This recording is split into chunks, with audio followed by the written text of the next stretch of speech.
Stay away from the major sins. Ignore the whispers of the shayateens. Oh Lord, have mercy on our souls. Stay away from the major sins.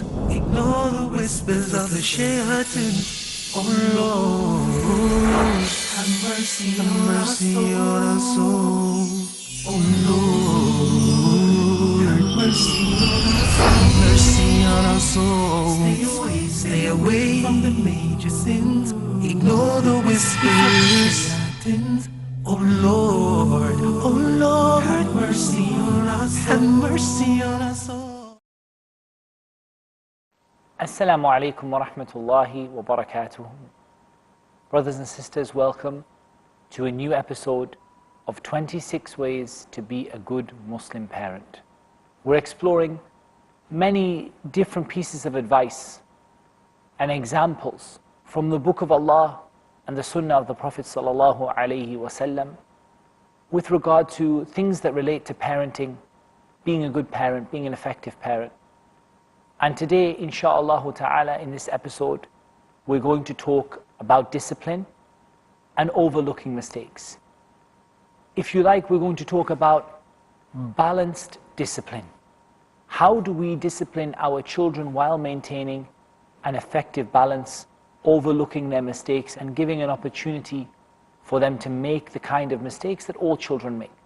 And once again, according to the format of this series, we try to provide an evidence or two for everything or every point that we make.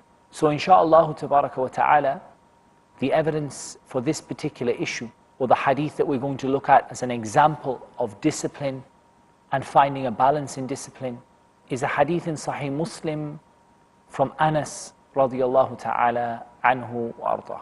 Anas said that the Prophet sallallahu alaihi wasallam sent him on an errand. And Anas had in his heart that he would go on the errand, but he had said, Wallahi la adhab. By Allah, I will not go. Then he went out and he found two young boys playing in the market. So Anas began to play with those two young boys. Then he felt someone grab him on the back of the neck. Then he turned around and saw the Prophet sallallahu alaihi wasallam smiling. The Prophet sallallahu alaihi wasallam said to him, Ya Unais, adhahabta haythu amartuk. He said, O Unais. He spoke to him in a nice way. Unais is the diminutive form of Anas. It's like a nice way of, like the difference between dad and daddy, mum and mummy. So he called him Unais, little Anas.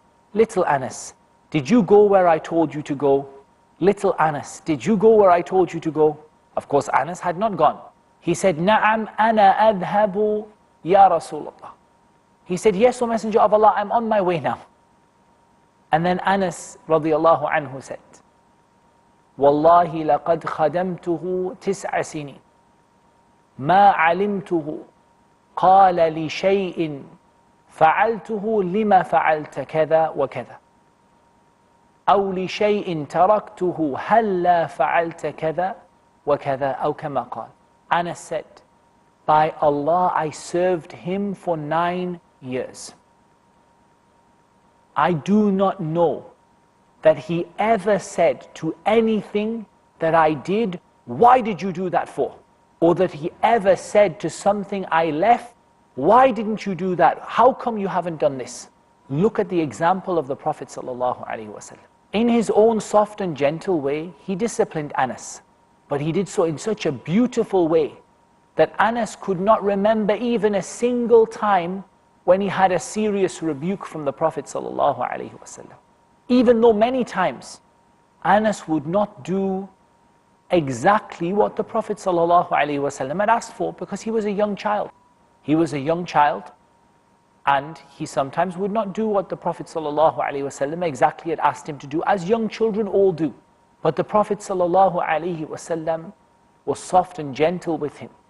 And when he wanted him to do something, or when he wanted to discipline him for something, he did so in such a beautiful way that Anas felt that he had never been rebuked in all of the 9 years that he served the Prophet sallallahu alaihi wasallam. Let's look in a little more detail of what he did.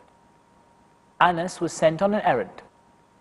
First of all, Anas radiallahu anh said, Wallahi la adhab. By Allah, I'm not going to go. The Prophet ﷺ, let Anas be. Leave him be. Leave him to go. Because sometimes, if you deal with the issue right at the time, it becomes a much bigger issue. And this is a part of hikmah. So the Prophet ﷺ, let Anas go. Go on, go out. Along Anas went till he came to the marketplace playing with two boys. And then the Prophet ﷺ came to him and he squeezed his neck from behind. Of course, Anas was expecting to turn around and see an angry face, expecting to turn around and see the Prophet ﷺ shout at him and rebuke him. But the Prophet ﷺ simply said, Ya Unais, أَذَهَبْتَ حَيْثُ أَمَرْتُكَ. Did you go where I told you to go? Then Anas realized, okay, he does really want me to go and I have to go, and I've been a little bit naughty playing with the two kids. Na'am ana adhabu ya Rasul. Now I'm going now. And off he went. A smile sometimes is better than a strike. The Prophet ﷺ smiled at him. There was no need to take it any further than that. The smile achieved what it needed to achieve. There was no need for a strike, there was no need for a rebuke. Simply, did you go?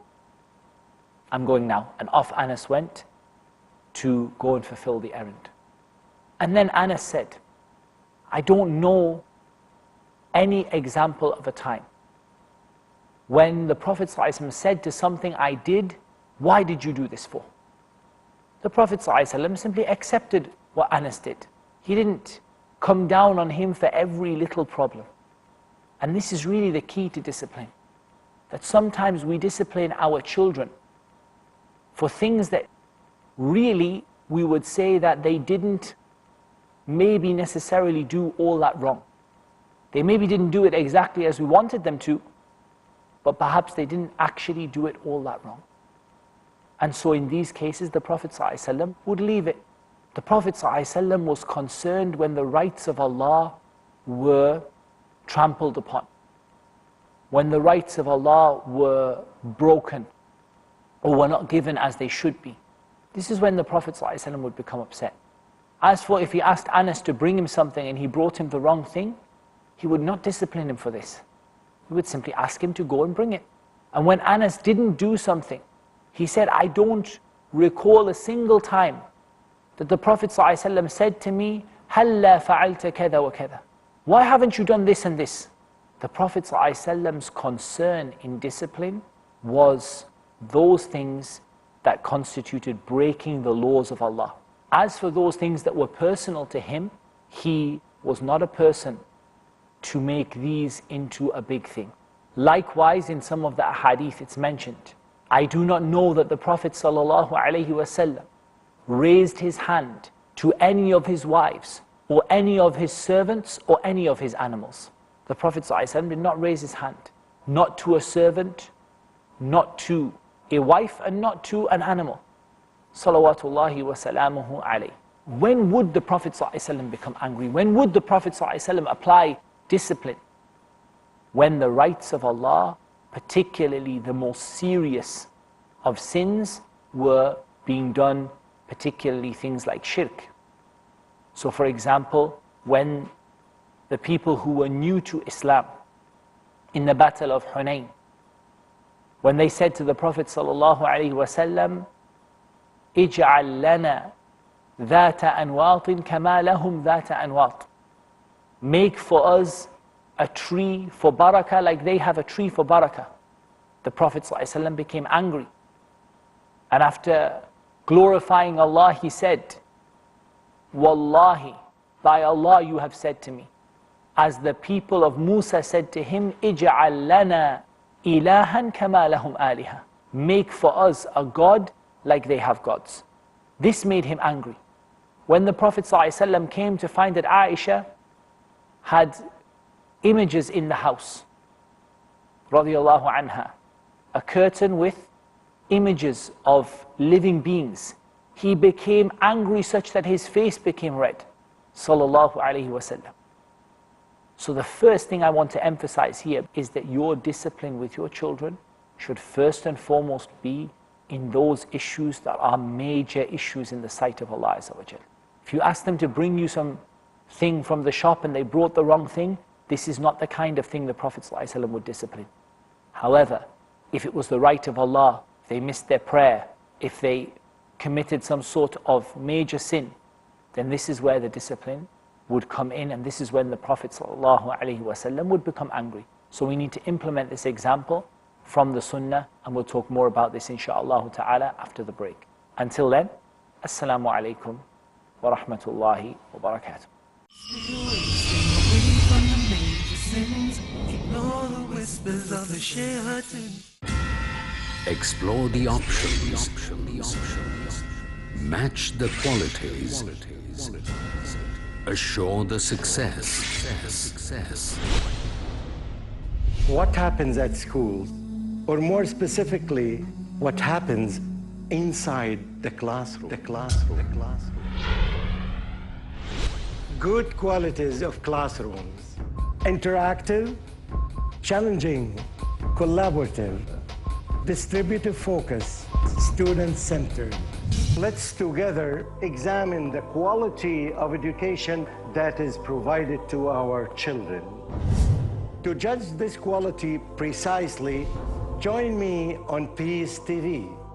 Join Dr. Muhammed in Teaching at School every Monday, Wednesday and Friday at 4 p.m. and repeat telecast at 2:30 a.m. India on Peace TV.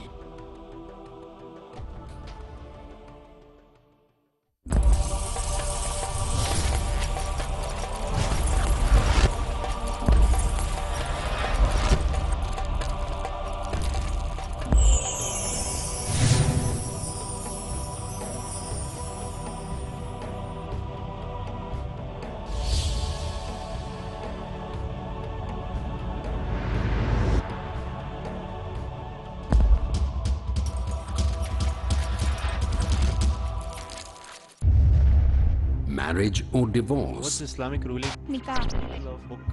Solution or problem?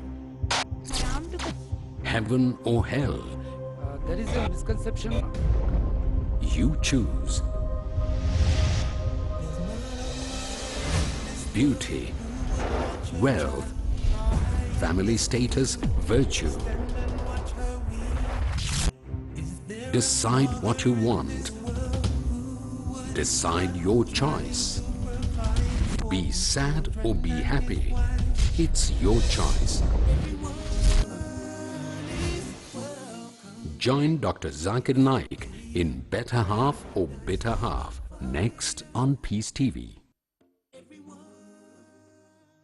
Away from the major sins, ignore the whispers of the shaitan. Assalamu alaikum wa rahmatullahi wa barakatuhu. Brothers and sisters, welcome back. We're talking about disciplining your children. How do you discipline your children in a way that is in accordance with the sunnah of the Prophet sallallahu alaihi wasallam?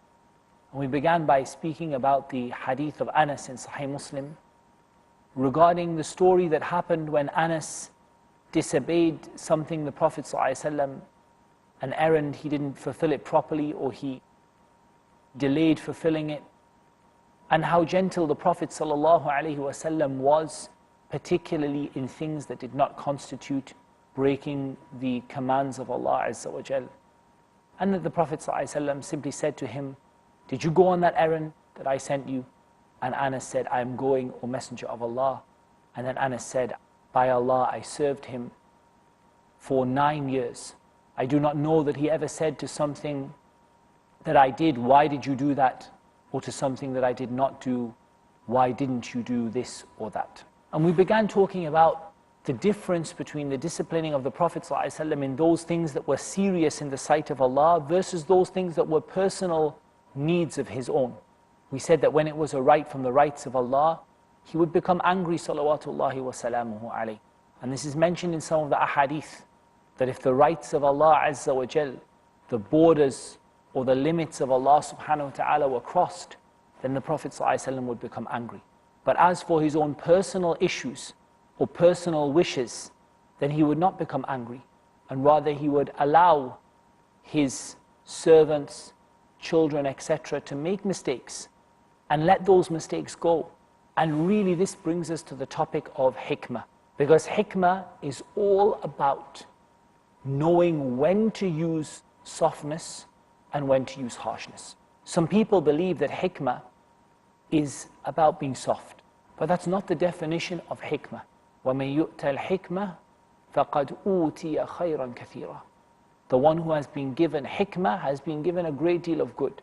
Hikmah is not about being soft, but hikmah is about knowing when to be harsh and when to be soft. So the first thing the Prophet ﷺ would be harsh in is shirk. Anything that could constitute shirk, anything that could constitute making a partner with Allah or giving some of the rights of Allah to someone or something else, the Prophet ﷺ would take this very, very seriously indeed. When the companions said, مَا شَاءَ اللَّهُ وَشِئْتَ, what Allah wills and you will. And it was a statement not intended to make a partner with Allah. The Prophet ﷺ said, have you made me a partner with Allah?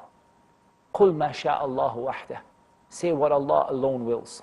So the Prophet ﷺ in these issues would become very upset, angry, and quite severe. But in his severity, he would not close the door to turning back. Look at the statement when the story, مَا شَاءَ اللَّهُ وَشِئْتَ. Look at the story when they asked him for the tree, ذَاتُ أَنْوَاطٍ. The Prophet ﷺ did not close the door for them to come back. And this is a key to discipline. Sometimes we discipline someone and we become so angry and we lose our control so much that we close the door for them to come back. Get out, never come back, I don't want to see you again, don't talk to me. All of this closes the door. Whereas the Prophet ﷺ simply showed his anger on his face. And when you spend your life being soft and gentle, then when you do show anger, people take it seriously. If you spend your life showing anger, nobody takes your anger seriously. But if you spend your life being soft and gentle, and then when you do get angry, people take it very, very, very seriously indeed. So the Prophet ﷺ was not from his nature to be angry. When he did become angry, you could see it on his face. And the people would know that he is upset and he's angry about something. But he didn't close the door to those people. He didn't say, get out of my sight and don't come back. I never want to see you again. Go to the non-Muslims. You can't be a part of my religion. Don't follow me. None of these harsh words. And the problem is sometimes we don't control our anger when we discipline our children. And I've said before, and I'll say it again, that some parents, if you were to take a video of them, you would not know which is the parent and which is the child from the behavior that you see. When they discipline their children in the same way that the children throw a tantrum, screaming, shouting, throwing, cursing. Whereas if you have that nature that you are generally soft and kind to them, then even the slightest reversal of that softness and kindness will lead to the child taking it very seriously indeed. There isn't any need for any cursing. There isn't any need for any swearing or bad language. Simply just to show your anger when you don't normally show it, this is enough for the child to take you very seriously indeed. Of course, it's not just about issues of shirk. The Prophet ﷺ took things seriously, for example, the major sins, things that were very important. And this leads me to, I think, what is a very important point on this topic, is that we as parents often put our discipline in the wrong place. And the definition of dhulm in Islam, oppression in Islam, is to put something in the wrong place. Sometimes we discipline for things that are not even considered to be problematic in Islam. And sometimes we ignore things that are considered very serious. Let me give you an example. The prayer. The Prophet ﷺ said, I had intended to ask a man to lead the prayer, and for firewood to be gathered, and then for me to go to the houses of the people who do not attend the jama'ah and burn their houses to the ground. Look how angry the Prophet ﷺ became. In some narrations it's mentioned that he said, if it were not for the women and the children, I would have burnt their houses to the ground. Nabiyul Rahmah, the Prophet of mercy, sallallahu alaihi wasallam, wanted to burn the houses to the ground of people who didn't come to the masjid. And yet, we may discipline our children for bringing us the wrong item from the supermarket. We may discipline our children for losing something important to us. We may discipline our children for not getting the top grade in the exam. And we may not discipline our children for missing the prayer, not discipline them for committing the major sins, because we've lost our sense of priority. And we need to get that sense of priority back. We need to know what is important in the sight of Allah, and then what is important to us. And that thing that is important to us, and this brings me to my next point, that thing that is important to us, do we really need to discipline the child harshly for it?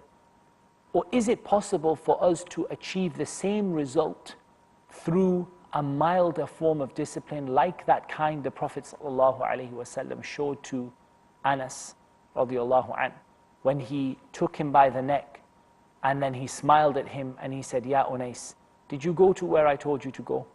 Oh little Anas, did you go to where I told you to go? Of course the Prophet ﷺ could have gone to Anas and struck him across the back and said to him, fear Allah, go and do what I told you to do, how dare you disobey me? But he recognized that you don't always need to bring such a large tool to fix such a small problem. Sometimes you don't need to bring a huge thing in order to solve a very small thing. Sometimes it's enough to simply deal with that small thing in a softer way. So I think the key to discipline is, the less that you discipline in a severe way, the more seriously your children will take you when you need to discipline them in a severe way. And the less discipline you will need in order to achieve your aims of getting them to do what you want them to do.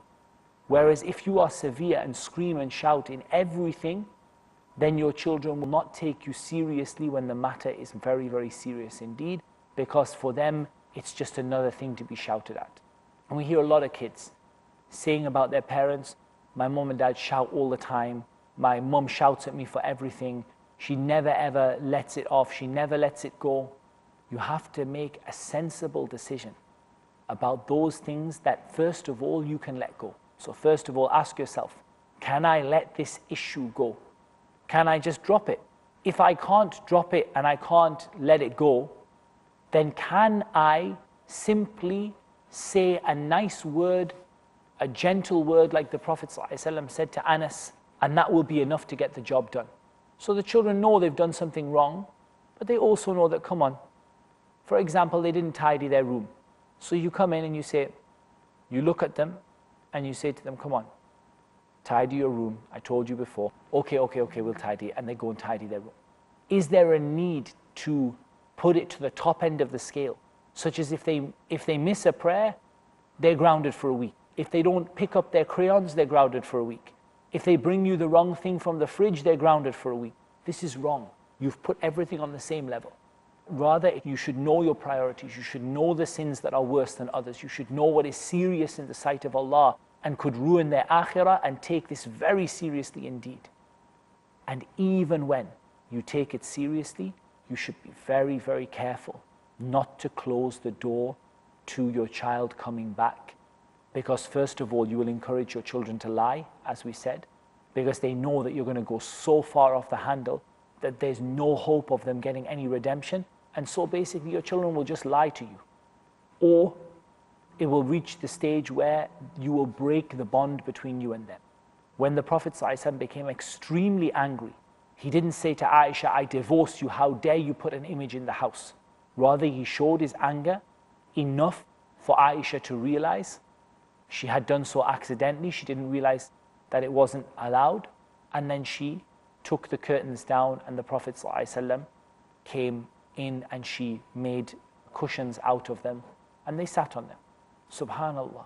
Look at how far you go sometimes when you know, the worst kind of things are done. Sometimes you don't give your children a chance to come back. So it's really important that you bear these things in mind. Balanced discipline, sensible discipline. Really you want the sensitivity of the discipline to increase the child's sensitivity by being really nice to them most of the time, so that you only have to be a little bit firm with them to make them know that they've done something wrong.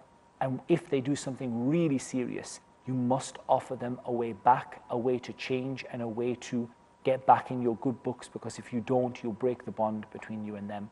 And Allah Azza wa Jal knows best. That's all we have time for. Until next time, Assalamu alaikum wa rahmatullahi wa barakatuh.